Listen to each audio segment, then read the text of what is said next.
सीता भील ने इस्लाम कबूल करके मोहम्मद उस्मान से शादी कर ली। फातिमा शेख की जान के तहफ़्फ़ुज़ की अपील।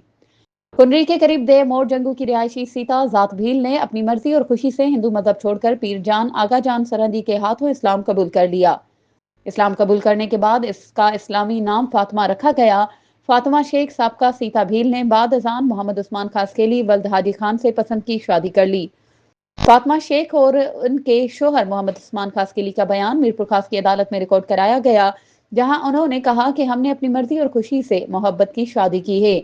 हम पर किसी किस्म का दबाव या जबरदस्ती नहीं की गई। झुड्डो प्रेस क्लब में प्रेमी जोड़े ने मीडिया से गुफ्तगू करते हुए कहा कि वो पुरअमन जिंदगी गुजारना चाहते हैं, मगर फातिमा शेख ने बताया कि शादी के बाद इसके अहल खाना इसके सख्त मुखालिफ हो गए हैं और इनकी जानों को खतरा लाहक है। फातिमा शेख ने अदालत और मुतल्लिका हुकाम से अपील की है कि उन्हें और उनके शोहर को तहफ़्फ़ुज़ फराहम किया जाए। मज़ीद खबरों और अपडेट्स के लिए हमारे चैनल को सब्सक्राइब करें और बेल आइकन को प्रेस करना ना भूलें।